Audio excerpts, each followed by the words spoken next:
There's a single aroma you'd associate with the French kitchen. It has to be the warm, comforting smell of melting butter. The legendary French chef Escoffier, when asked about the secrets of fine cooking, said that there were three: butter, butter and butter. Welcome to the deliciously rich world of French food safari.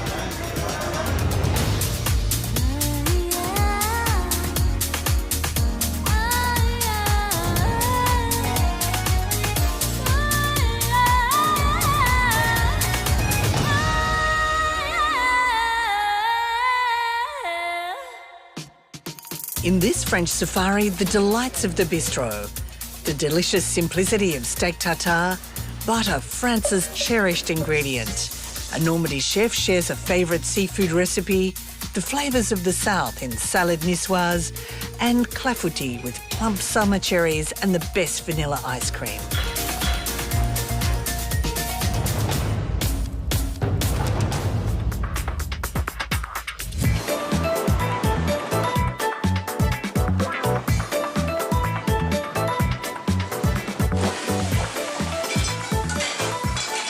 In a country that holds food so dear, one of the favourite places to eat is the beloved bistro, the down-to-earth, inexpensive way of eating that's been popular over hundreds of years and is said to have originated from the Russian occupation in 1815, when soldiers were in need of a quick meal and drink. The Russian word bystra means hurry. Yves, la plus grande question qu'on a depuis qu'on est arrivé en France, c'est ce fameux mot qui est magique. Qu'est-ce qu'un bistrot? Un vrai bistrot, pour moi, c'est déjà tenu par un cuisinier. Parce que dans le bistrot, quand même, la base de l'important, c'est quand même l'assiette. Born in southwest France, Yves came to board as the chef you want cooking for you every night. He trained in some of the highest-rated Michelin restaurants in France, honing his skills and winning the coveted Grand Prize Deli Store before deciding a move to a more relaxed style of dining was simply more fun. His bistro, Le Comptoir in Saint-Germain, is the hottest ticket in town, booked out a staggering 6 months in advance. C'est un lieu social. C'est un lieu où les gens vont venir en toute décontraction, passer un bon moment et partager. Partager soit avec le voisin, dû à la proximité des tables bien souvent, ou partager avec un chef, partager sa cuisine. C'est un lieu, je crois, où on fait une cuisine de qualité, une cuisine marquée par un cuisinier, une cuisine d'auteur, à un prix, ce qui est très important, accessible à une grande partie de la population, et surtout un lieu où on se sent bien, où il n'y a pas de code. La haute gastronomie, c'est qu'en France, c'est quelque chose d'exceptionnel. Parce que j'ai appris dans ces maisons-là, c'est grâce à ces maisons-là que je suis ce que je suis. Mais quand tu vas dans un grand restaurant, il y a toujours un code vestimentaire, un code de tenue verbale, un code de comportement. Dans un bistrot, c'est un lieu où tu vis, il y a la vie.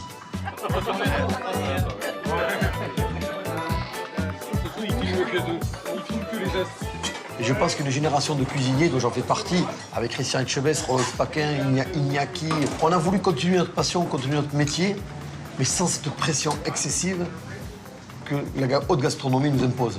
On a voulu créer des endroits de vie, des endroits où nous aussi, on y est bien dedans, c'est-à-dire qu'on se sent proche du client.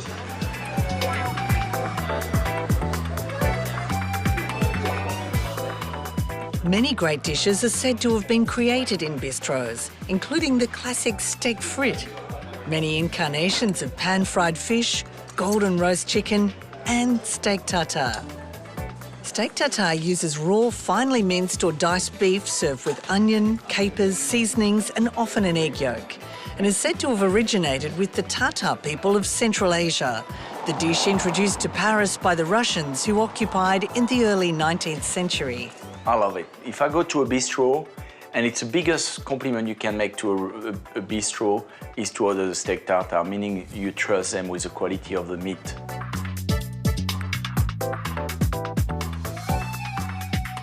We're just going to dice the beef. I like it, me personally, to have some nice dice. I don't want it to be too thin. You know, yes. I want you to eat something, to taste something in the mouth. So that's how I want it. Look at that. You see? And in a rustic way as well. Okay, so first, my capers. And really then, it's as much as you want to your liking. So I like my cornichon, gherkin. My mustard, That's Dijon. Dijon. My shallots, beautifully diced. They are beautifully diced. My chive, parsley. My tomato sauce, And that adds a bit of sweetness as well, eh? Worcester, 2 spoons of it. Tabasco's always part of it, Oh is yeah, it? I like it a little bit spicy. My brandy, Now, a very light Sure. touch. yeah. Here we go, that will do. And to finish, an egg yolk. And that's often served on top in the That's restaurant, right, isn't that's it? right. A bit of pepper. Here we go. My touch of salt. Look at that, beautiful. Yeah. I'm just going to do a quenelle of steak tartare. Actually. But this is one of the great serving techniques of France, isn't it? The Oh quenelle? yes, oh yes. I've got this little salad with beautiful baby herbs. To accompany the steak tartare, Guillaume makes pomme gaufrette, slicing potatoes using a special attachment on his mandolin and deep frying them until they're golden brown. So what you want to get is a crispy potato. So you don't want them to be brown, you know, you just want them... really beautiful, Yeah. pale golden. Here we go, beautiful pomme gaufrette. What I'm going to do here, you got your steak tartare. Wow. You take your little gaufrette. Look at that. That should, you know. That is so cute. Look at that. Wow. It's I a- don't think I've ever had this sort of combination of meat and potatoes.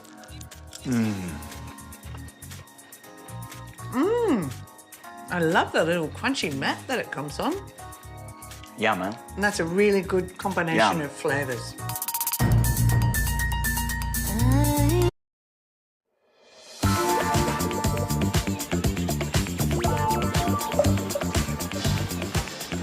In the history of cooking around the world, some ingredients truly shine, some becoming almost synonymous with a particular country. In France's case, the ingredient above all others is butter. It's used right through the day in endless delicious incarnations, helping food to taste delicious, creating golden crispy layers, adding gloss and shine, flavour and elegance. A finishing school for the perfect dish. Without butter, French food would simply not be the same. It's said the best butter is from the rich dairying region of Normandy. And in France, the superstar of butter also comes from Normandy.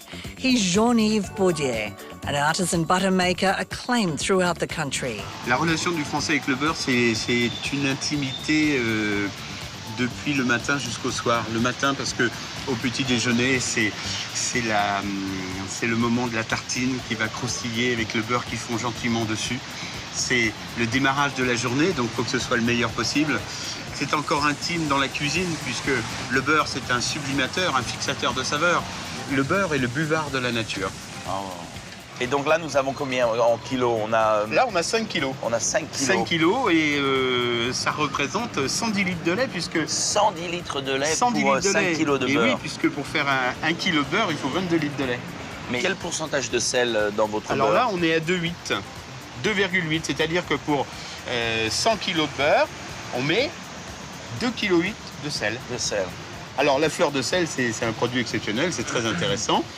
Cependant, le sel dans le beurre, à l'origine, c'était pas un exhausteur de goût, c'était surtout un conservateur. Le premier réfrigérateur de l'histoire, c'est le sel. Bien. 4 beurres, là. Ouais. Là, il y a un beurre au yuzu, c'est le résultat d'un voyage en 2006 où j'ai découvert cet agrume japonais au Japon qui donne une fraîcheur complètement incroyable. Voilà, on a une première note un peu amertume, mais ça verticalise la bouche. Et après, Et après, là, on part dans l'agrume. Et la dernière bouche, on va sur de la mandarine carrément. Hein. j'ai l'impression d'avoir mangé un fruit. C'est étonnant, hein. Après, on part dans un autre univers, un univers scandinave. C'est un sel d'origine norvégienne, mélange de curry, de poivre noir et d'oignons frits, qui était mélangé au sel pour aider à la fumaison des saumons. Mais il n'y a pas besoin de faire des sauces quand vous avez des produits comme ça. ouais. C'est un appoint de charge tout à fait surprenant. Et là, on va partir encore ailleurs. Alors la couleur, j'ai La l'impression couleur, que il y a on- une vraie relation on se entre... dé- on descend un peu, là. On descend. Il y a une vraie relation entre la Bretagne et le Pays Basque, là. Piment d'Espelette, très parfumé. C'est extraordinaire.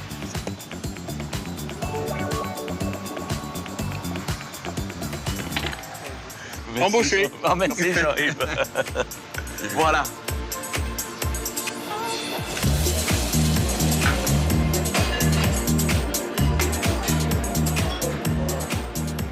Normandy-born chef Philippe Mouchel is devoted to the products of his home region. Philippe has worked all over the world, training with the esteemed father of modern French cooking, Paul Bocuse, and opening restaurants for him in Hong Kong, Tokyo, Houston and Melbourne. He's now in his own bistro in Melbourne. PM24 is the hottest ticket in town for lovers of the relaxed style of eating perfected by the French. Dishes from Normandy often star on the menu. Flavors of Normandy means cream, butter, cider, that my father used to make his own cider, and of course a big array of seafood. Whoa! Fantastic! Your father's with us, I think.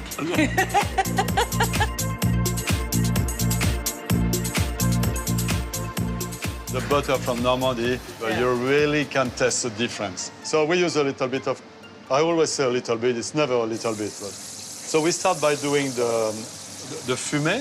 And explain what a fumé is. It's a reduction of stock.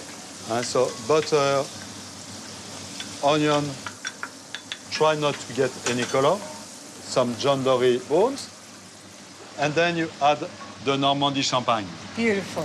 the cidre. Oh, it's got a lovely deep colour to it as well, doesn't it? Yes. It's dark because, like wine, it was aged in barrel as well. I see, wow. Gives it a lovely sort of frothiness too, doesn't it, Philippe? And then we add a small bouquet garni, which is bay leaf, fresh thyme, and some parsley stock as well. Okay, to cook the mussel, butter again. Guess what? And a little bit of chopped shallot. Add the mussel. And again, A little bath. my cider. We steam the mussel with the lid on. So that's our mussel. So like I say, when they all open, they cook, they're ready. They're lovely, plump, aren't they? We can strain our fumé. Oh, the smell of cider is so beautiful, It's isn't unbelievable, it? huh? Yeah, it's a lovely steam. Now we can start cooking the John Dory. Guess what? A little more I have a butter. little bit of butter on the bottom. This is the whole John Dory with the bone in, because I believe the bones gives more flavor. A bit more butter. Salt, pepper, shallot. And then we're going to add our fumé. We're going to graze You have your cartouche. cartouche on the top, so the fish doesn't dry. And then we put it gently in the oven. It might take about 15 minutes. Et voilà. Now we People have to really wait. do say We that. have to wait. Et voilà. We have to wait. So now, the cream. And it needs the cream to... Well, because it's from Normandy, and you have to use cream. And you see the John Dory is cooked to perfection. It is, isn't it? It's really so still tender still. Pink in the Yes. center. So you remove all the bones. Easy job. Very nice. It looks beautiful. The sauce. The sauce now? So I finish it with a little bit of whipped cream. It is a celebration of dairy, this, isn't it? Butter, cream. And in the sauce, we add the mussel to read them. Mushroom as well. Oysters. So the oysters, you have to be careful not to overcook them. Huh? Just warm them through. A few prawns, some parsley, and a dash of lemon juice. We leave it like that for 30 seconds just to warm everything through. Beautiful. And then at the end, put all the garnish nicely arranged around and on the top of your John Dory fillets. Wow.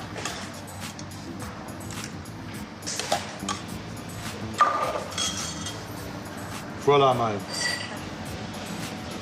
Oh, look at that fish. So delicate.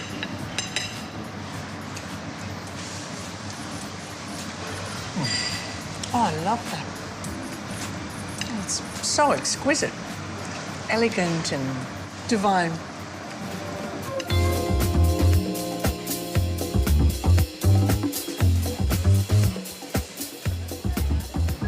Vegetables play a major role in French cuisine.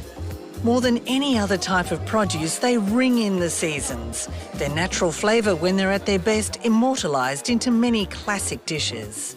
Summer is an abundance of salad vegetables, so colourful and vibrant they almost don't seem real.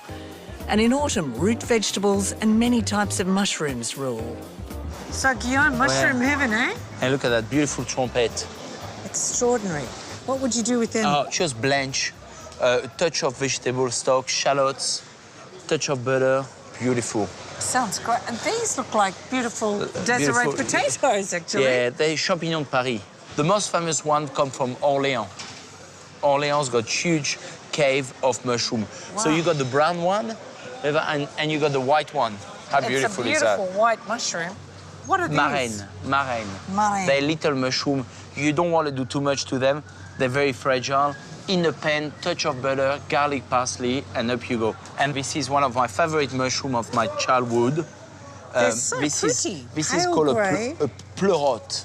Pleurote. And what I love, they're very similar than the oysters mushroom. And the best way to eat that, you steam them, and after that, chop some chive or some dill, touch of butter, let it melt. We know your touch of butter. And a steam, steam Oh. John Dory with that, and that's beautiful. You're in love. Look at that. I know, they're beautiful. So these are radishes with Radish. a white tip. So you take one, you roll it in the salt, piece of bread, butter, that on top, and it is the best aperitif. In every French bistro, you will have that. Sounds fantastic. And look at these amazing Oh, celeriac. well. I'm not going to tell you more Wow. about my love I've got with celeriac, but when you cook it, make a beautiful puree out of that. It's easy. You peel it, a little bit of milk, cook it through, pass it, and that's it. Wow. Salt, a touch of muscade, and you've got a beautiful puree. Salads in French cuisine often look like an impressionist master has had a hand in their composition, using a variety of texture and colour to create wonderful results. In fact, the idea of the composed salad is very French, something that Sydney chef Damien Pignolet found so fascinating, he wrote a whole book about it. So what are the secrets? Les mains. Les mains and tenderness and love and tossing. Growing up with a French father and a love of food, Damien Pignolet has put his stamp on some of Sydney's groundbreaking restaurants, including the popular Bistro Mon Coeur. Great salads are always part of his repertoire in the restaurant and at home, especially the glorious celebration of France's South, salad niçoise.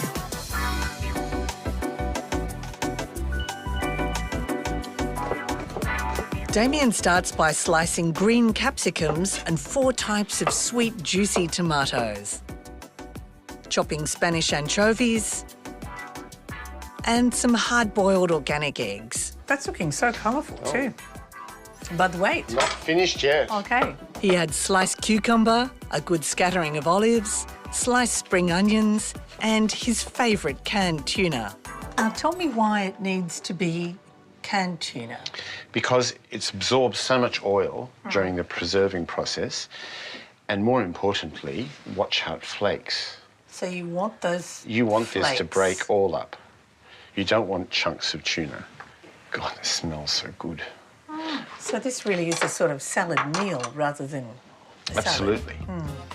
Damien adds torn fresh basil leaves and rubs a crushed garlic clove around the serving bowl to perfume it. He then shakes up extra virgin olive oil, French red wine vinegar, salt and pepper, and then dresses the salad.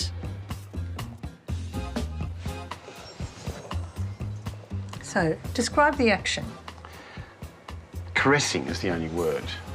Lifting, tossing, letting it fall through your hands, mixing at the same time. And you see what's happening? The egg yolk is breaking down and the tuna is breaking down. Everything's being coated. Now see how it looks? Looks beautiful. But it doesn't look prissy. There's nothing prissy about that salad. And it's about all those flavours being merged together. Baby cos and oak lettuce are gently tossed through, ready to serve.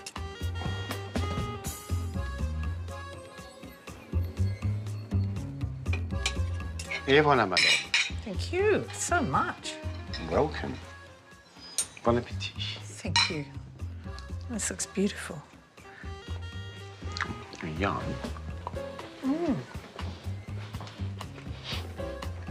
Gorgeous. Every mouthful It just explodes is with so flavour. fresh and crunchy. And different textures. That's absolutely delicious.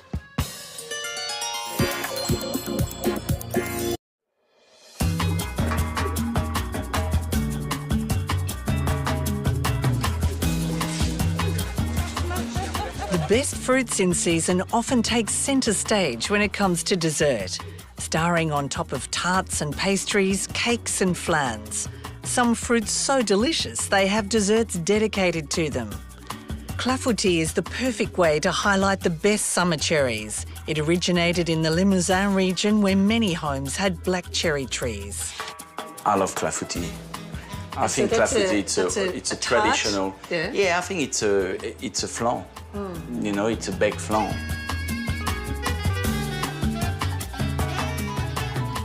I've got my almond meal, my corn flour, who's going to be the agent to raise the clafoutis. So corn flour helps bind it all together. That's right. Your sugar, pinch of salt, and now let's mix. What you need is 2 egg yolk with 4 whole eggs. Going to put my cream into my eggs. I really want to make sure my butter is room temperature, because if I pour this butter hot into my mixture, that will cook the eggs. Huh?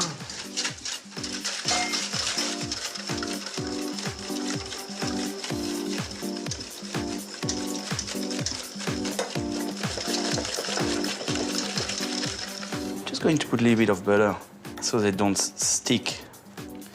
Put my cherries. Gosh, these are amazing cherries. Okay, and a good tip. Open your oven. Put your clafoutis. And you just pour it. Look at that. Here we go. Lovely. And that oven's been preheated to 170. I'm taking the clafoutis out. 1, 2, 3. The best accompaniment for clafoutis is Guillaume's signature vanilla ice cream, made by his restaurant's trusted pastry chef, Kirsty Solomon, using a king's ransom of vanilla pods. So we put 10 vanilla beans per litre, so we're making 2 litres of ice cream, so we put 20 beans in, which is a lot. Kirsty adds the scraped vanilla and pods to the mixture of equal parts of milk and cream, which are heating with some sugar added. She then whisks egg yolks and sugar ready to make the sabayon base for the ice cream. The pale yellow frothy mix added to the milk and cream, and then as soon as it starts to bubble, the mix poured into a huge metal bowl over ice water to stop it cooking any further. The vanilla pods are squeezed in the chinoise to get the last precious black seeds of flavour. The magic happens once the mix is poured into the ice cream churner.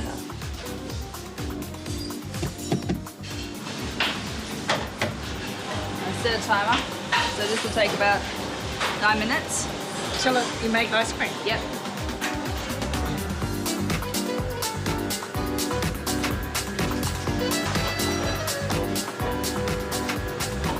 Okay, it's the best way to have ice cream, isn't it? Just churned. Wow.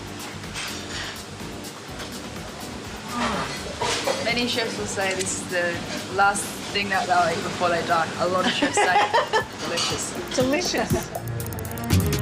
In our next French safari, a glorious celebration of French cheese, escargot from paddock to plate, and luscious raspberry tarts.